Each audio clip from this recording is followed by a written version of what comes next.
O Napoli, que já foi campeão de Kaiser e campeão de Pioner. O Elba, que vem numa retomada, numa ascendente, um time grande, mas conforme eu costumo dizer, né, um gigante que estava adormecido.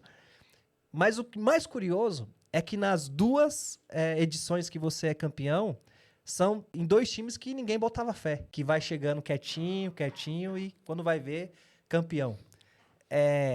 Como que foi a jornada dessas duas conquistas? Claro que cada uma tem a sua particularidade, mas qual foi a mais difícil, mano? Cara, Thiago, eu acho que não dá pra mim falar qual foi a mais difícil, porque se você olhar a trajetória mesmo, nos números, você vai ver que foi praticamente as mesmas trajetórias, cara. Foi praticamente similar uma da outra. Nós tivemos as primeiros jogos eliminatórios nos pênaltis com o mesmo goleiro, né? A final foi nos pênaltis, sabe? As duas equipes entraram desacreditadas, né? Só que assim, quando se fala desacreditada, é o que eu falei lá. Quando eu montei, eu e o Pelé montamos o Napoli, a gente tinha uma base já. A gente já tinha sofrido a derrota das quartas de final para do Verde, onde eu errei como treinador. Por quê? Eu vinha jogando de um método, a competição, e quando nós fomos jogar com área, eu mudei o time, eu adaptei 3 volantes naquela ocasião, não.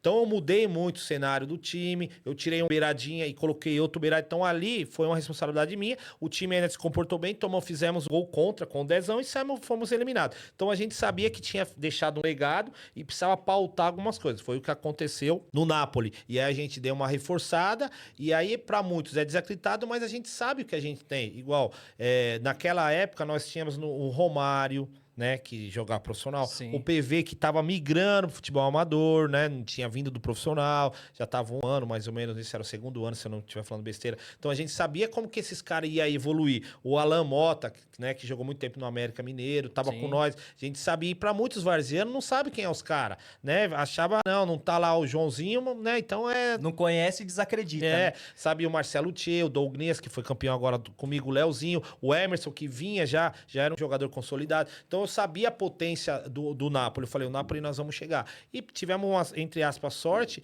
e muita competência do Pedrão, né? O atacante, que naquela época ele tava numa voando. fase, a bola batia no menino e entrava, cara. Então contou com muitos fatores. E o Elba foi mais alguma coisa similar. A diferença é que o Napoli, quando nós migramos pra cá, a gente tinha uma base e a gente veio de uma conquista. Porque quando eu chego no Napoli, cara, a pressão era gigantesca, cara. Fazia tempo que não ganhava nada. Não ganhava nada.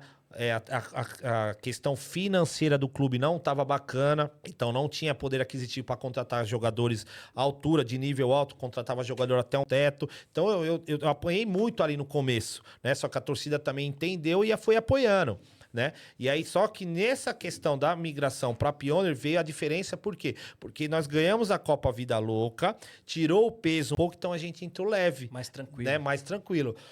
Desculpa. Já a questão do Elba, ao contrário. O Elba, com uma gestão dessa que você falou, moderna, que os caras, independente do que aconteça, te apoia, porque eles acreditam em você, tá? Não é aqueles caras perdeu, não presta. Não, realmente tem lá o Menino do Céu lá, que eu chamo de Menino do Céu, tem lá o Ranguinho lá, tem o Boy, tem uns caras lá, que eles entendem, né? Eles conhecem futebol e sabem que é uns caras novos, né? Então eles estão com a mente boa. Ó, nós vamos tomar 10 pau aqui, mano. Vai ganhar a 11ª, né? Então, viemos de uma derrota na Copa Macaco Louco pro Verônia, o Elba. Certo.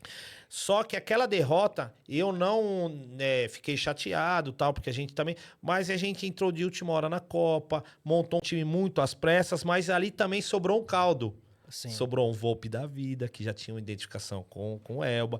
O Pezão, a gente já jogou contra o Dô, já fomos em cima do Dô, já manteve o Douglas, o Caló já estava lá com nós. Então nós já viemos de uma base. Quando nós entramos na Pioneer com o Elba, eu pontuei algumas peças que tinha. Aí caiu do céu, entre aspas, o Brunão, o volante. O Raniel caiu aos 45 do segundo tempo, porque ele estava inscrito praticamente no Ipanema. Só que ele tinha jogado, né, já com nós uma outra Copa, então ele veio, já tinha jogado comigo no Napoli. Então ele veio... O Raniel é uma história de louco, cara, porque o Raniel estava no Ipanema, e na semana ele falou, não vou ficar lá, porque vai vir outro treinador, vamos mudar ali, dá pra mim aí. Vem pra cá, cara. Porque era pra quem era da função dele, era o Thiago Carvalho de Mauá, cara. Certo. Aí o Thiago não conseguiu comparecer e trouxemos o Rani. Caiu e era a peça que precisava ali. Eu precisava de um 5 ali.